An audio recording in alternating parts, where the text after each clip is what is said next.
बिस्मिल्लाहिर्रहमानिर्रहीम। अस्सलाम वालेकुम व्यूअर्स, मैं अजमल रहीम आपको अपने यूट्यूब चैनल पर खुश आमदीद कहता हूँ। नया सिलसिला शुरू किया हुआ है एस्ट्रोलॉजी का, तो मैं आपको बताता रहता हूँ। अब हमारे साथ एक इसके हल भी, जो लोग हमारे दिन ब दिन जो प्रॉब्लम फैमिली में चल रही होती हैं, माशरे में चल रही होती हैं, उसके हल के लिए भी हमने ये प्रोग्राम शुरू किए हैं। आज मेरी मेहमान है प्रोफेसर डॉक्टर राफिया रफ़ीक। पहले भी इनके साथ बहुत प्रोग्राम किए हैं, आज फिर इन्होंने स्पेशल टाइम निकाला है। ये HOD हैं पंजाब यूनिवर्सिटी में, अप्लाइड साइकोलॉजी, और इनको बड़ी दस्तरस है, PhD भी की हुई है, बाहर भी गई हैं, और ये मुख्तलिफ मॉर्निंग शोज़ में भी आती हैं, इनके प्रैक्टिस भी है। तो इनकी जो काउंसलिंग होती है अगले बंदे को काफ़ी हद तक नॉर्मल कर देती है, और इनके पास बड़े टोटके भी हैं। एक दफ़ा मैं भी जब अकमल भाई फौत हुए तो फर्स्ट टाइम इनकी मुलाकात हुई, तो मैं डिप्रेशन में जा रहा था। इन्होंने मुझे 3-4 टिप्स ऐसी दी कि जिसके बाद मैं उसमें निकल गया, जिसमें एक रबड़ बैंड को खींचना और करना, वो अक्सर मैं आपको बताता भी रहता हूँ। डॉक्टर साहब, थैंक यू वेरी मच, आप तशरीफ़ लाएँ और मेरे व्यूज़ के लिए आप स्पेशल टाइम निकाल रही हैं, और आपकी जो इल्म है उसका हम फ़ायदा उठाना चाह रहे हैं। तो आज का जो हमारा टॉपिक है डॉक्टर साहब, वो है इमोशनल। अब देखें, आप फ़िज़िकल अब्यूज़ का तो आप सुनते रहते हैं, माशरे में लड़ाई झगड़ा मार कुटाई मियाँ बीवी में, और अक्सर टीवी पे भी आता है कि वो इस तरह बीवी को बहुत मारा, और ये बस बीवी को ज़्यादा मार पड़ती है एज़ कम्पेयर टू मियाँ। कई एक ऐसे भी केस बताते नहीं हैं, लेकिन मैंने काफ़ी हद तक देखा है कि बीवियाँ जहाँ पे डोमिनेंट हैं। तो ये तो फिज़िकल अब्यूज़ तो हमारे माशरे का ख़ास तौर पे सब कॉन्टिनेंट में बहुत ज़्यादा है। गोरों में पता नहीं, यूरोप में आप रह के आई हैं, आपको पता होगा कि उधर भी है कि नहीं है, ये तो आप जवाब देंगे। एक लफ्ज़ मैंने आपके पास बैठा था तो उस वक्त आपने यूज़ किया इमोशनल अब्यूज़। ये इमोशनल अब्यूज़ क्या चीज़ है जो हमारे माशरे में बहुत बढ़ता जा रहा है? देखिए, इमोशनल अब्यूज़ ऐसी चीज़ है जो कि है और लोगों को पता भी नहीं है। कई दफ़ा देखें कि बोथ फेज़ है, आदमी औरत को कह देता है तुम कितनी मोटी लग रही हो, तुम्हें ये कपड़ा सूट ही नहीं करता, अब तुम पहले जैसी नहीं लगती, तुम चलती कैसे हो, बोलती कैसे हो। या अगर कभी बीवी बात कर रही है हस्बैंड से तो वो हस्बैंड उसको आगे जवाब ना दे, मुंह बनाए, शक्लें बनाए।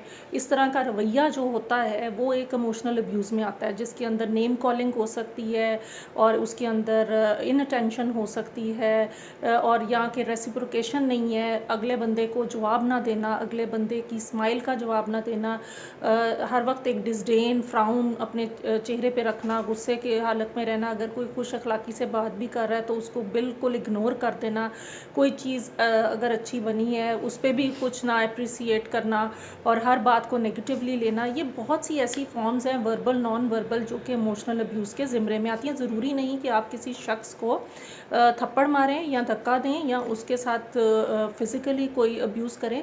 बहुत ज़्यादा स्कार्स जो होते हैं नफसियाती तौर पर वो इमोशनल अब्यूज़ के होते हैं। तो आप देखें कि जिस तरह हमारा सोशो इकोनॉमिक कैडर बढ़ता जाता है, आदमी या औरत हाथ नहीं उठाती बल्कि इमोशनल अब्यूज़ की तरफ आना शुरू हो जाते हैं। और हमारे पास बहुत से ऐसे केसेस आते हैं, और हमने रिसर्च भी की है कि जितनी लड़कियां पढ़ी लिखी हैं और जो कि जॉब्स कर रही हैं, वो बहुत ज़्यादा इमोशनल अब्यूज़ फेस करती हैं, और जो लोग जॉब्स नहीं, जो खातून कर रही, जो घर बैठी हुई है, उसको फ़िज़िकल अब्यूज़ का वो ज़्यादा निशाना बनती है। अच्छा डॉक्टर साहब, ये आपने इमोशनल अब्यूज़ की बात की है।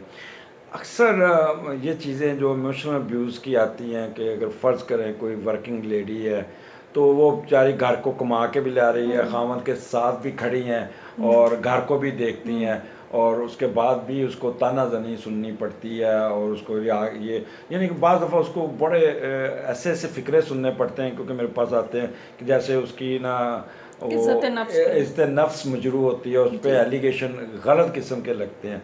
तो उसकी वजह क्या है? देखिए, पहले तो एक माशरे का माइंडसेट है, और बहुत दफ़ा ये होता है कि लोग जो है ना अपने दो लोगों के रिलेशनशिप में तीसरे को जो है वो एंट्री दे देते हैं। वो कोई दोस्त हो सकता है, वो कोई नेबर हो सकता है, वो कोई घर का बड़ा। देखें, कुछ चीज़ें ऐसी हैं जो कि दोनों मियाँ बीवी ने बेयर करनी है इकट्ठी। जब एक दूसरे में ट्रस्ट नहीं होगा, रिलेशनशिप में ट्रस्ट डेफिसिट होता है। कुछ लोगों में तो देखें नफसियाती तौर पे भी पैरानोया होता है, वो मैं अभी इतनी डिटेल में नहीं बताऊंगी कि पैरानॉइड पर्सनालिटी डिसऑर्डर होता है कि कुछ नहीं भी होता तो शक शुबहत रहते हैं कि शायद अगले बंदे का किसी से अफेयर है या वो गलत खातून है या कुछ। ये तो एक एक्सट्रीम पैथोलॉजी की केस है। ऐसे भी केसेस काफ़ी आते हैं हमारे पास, लेकिन अक्सर माशरे में जो मर्द हैं वो बहुत ज़्यादा इनसिक्योर हो जाते हैं। जैसे जैसे ख़वातीन जो हैं, जो पढ़ी लिखी हैं, जो अच्छी पोजीशंस पे चली जाती हैं, या जिन लोगों के पास अपनी सस्टेनेबिलिटी के लिए पैसे होते हैं, और उनको तो आदमी जो होते हैं ना वो बहुत ज़्यादा, क्योंकि ये सोशली डोमिनेंट सोसाइटी है, मेल डोमिनेंट सोसाइटी है, पैट्रियार्कियल सोसाइटी है, तो आदमी जो है वो उस में उनकी सेल्फ एस्टीम लो होनी शुरू हो जाती है, जिसकी वजह से वो इमोशनली अब्यूज़ करते हैं ताकि वो उससे सेटिस्फेक्शन गेन करें।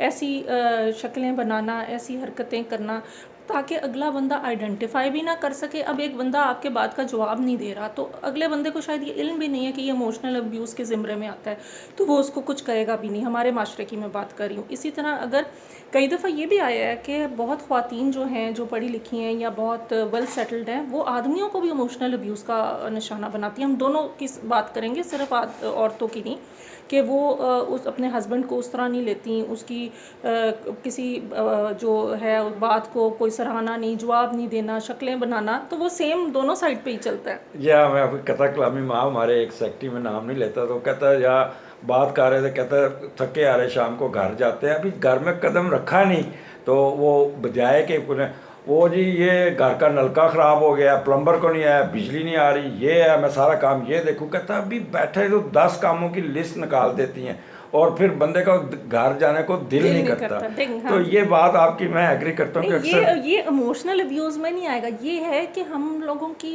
एक तो ना एक कल्चरल बड़ी एक ये है कि आदमियों को अगर हाथों पे रखना है, आदमियों की अटेंशन गेन करनी है, तो उनको इतनी लंबी लिस्ट दे दें कि वो हर वक्त उसी में इन्वॉल्व है, विदाउट रियलाइजिंग कि ये रिलेशनशिप के लिए कितनी डैमेजिंग है। अगर एक शख्स आ रहा है, ये तो ये कह लें कि ह्यूमेन ट्रीटमेंट ही नहीं है, कि ह्यूमैनिटी तो ये है कि कोई आ रहा है उसको पहले पानी पूछें या वो बैठे, वो रिलैक्स करे, उसके बाद उसे खाना शाना खाए आप दें। तो देखें, ये भी एक तरह का टॉर्चर है, नो डाउट टॉर्चर है, और किसी हद तक कह लें कि ये भी अब्यूज़ की ही ज़िम्रे में आता है कि एक बंदे को कॉन्स्टेंटली पिन मारते जाएं आप छोटी छोटी चीज़ों पे, तो वो फटेगा ही। देखें, जैसे बैलून को पिन करते जाएं तो वो फट जाता है, तो इसी तरह हमारी नफ्सियात भी होती है।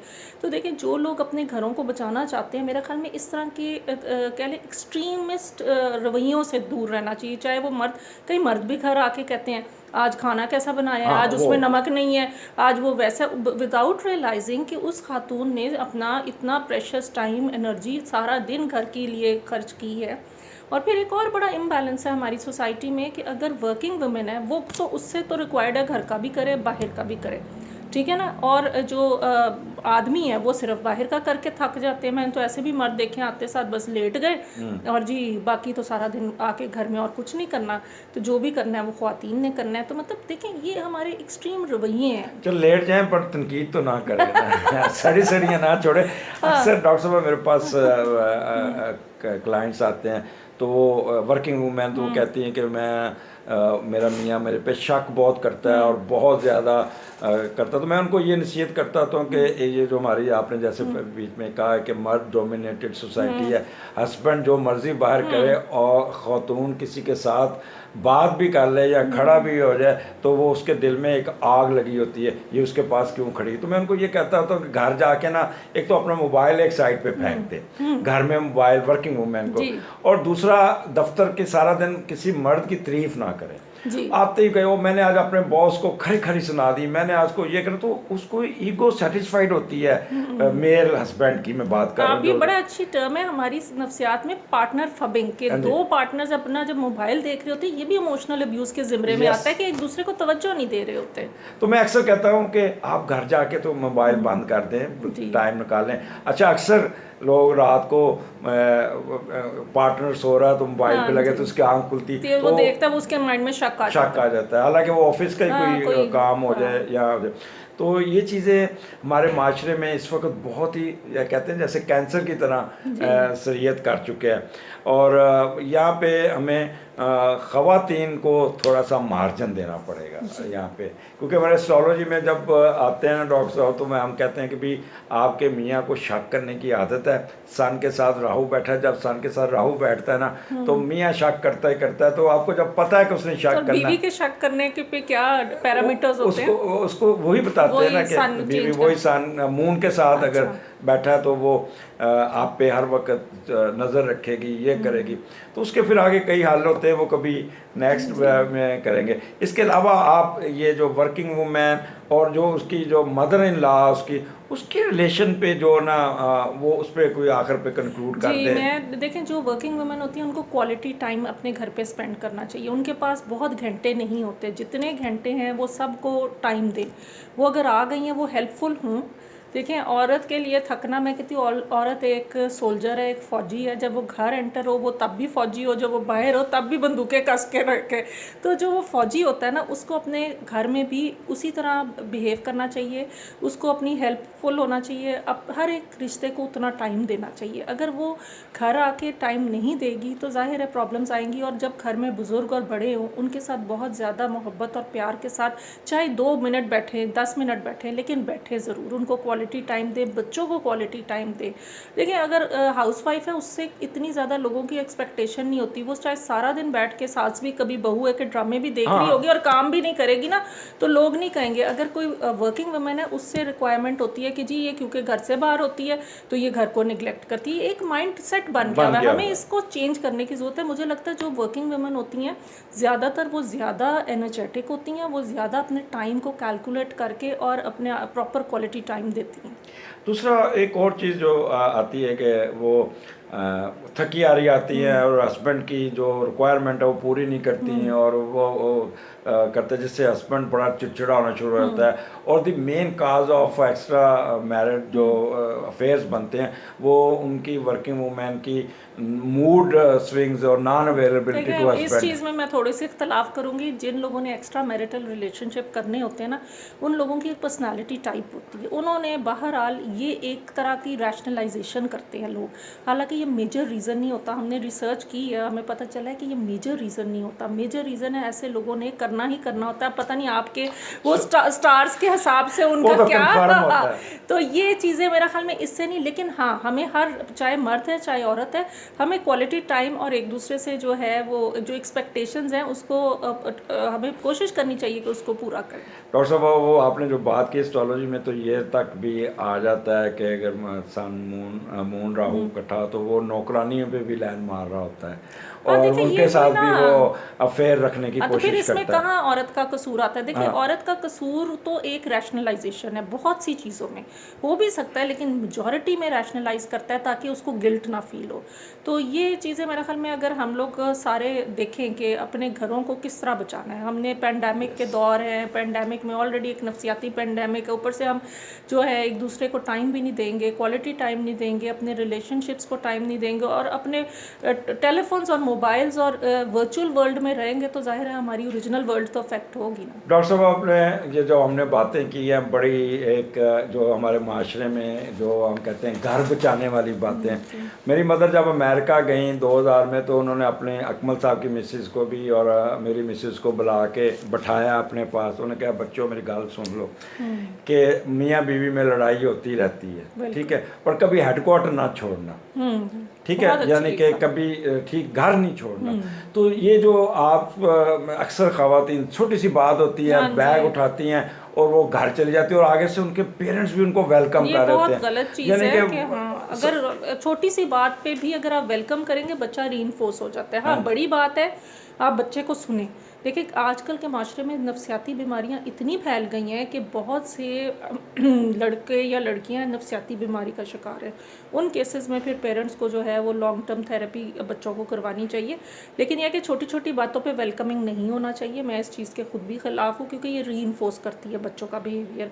और बच्चियों को चाहिए कि घरों से निकलने के बजाय आदमी से कहें कि ये घर भी मेरा है, बच्चे भी मेरे हैं, आप कहीं जाना चाहते हैं तो चले जाए। यस ये इसी तरह।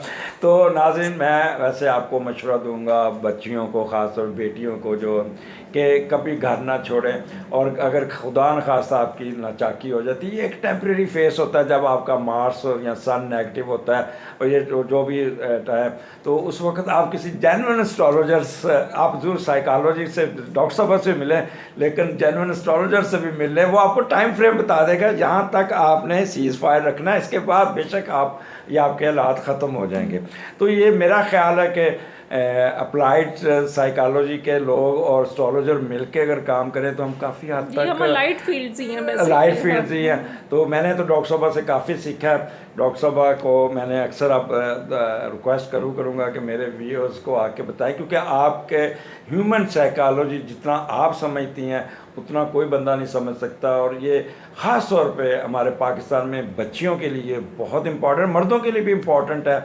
और जो सास बहू के एक टॉपिक मैंने करना है नेक्स्ट, अगर डॉक्टर साहबा ने टाइम दिया, उसके मेरे पास बहुत केसेस आते हैं, उस पर भी इनकी राय लेंगे। अगली दफ़ा फिर मुलाकात होगी। डॉक्टर साहबा आई एम ग्रेटफुल, आपने अपनी मसरूफियत में से टाइम निकाल के हमारे व्यूअर्स को टाइम दिया। अगले प्रोग्राम में फिर मुलाकात होगी। अल्लाह हाफिज़।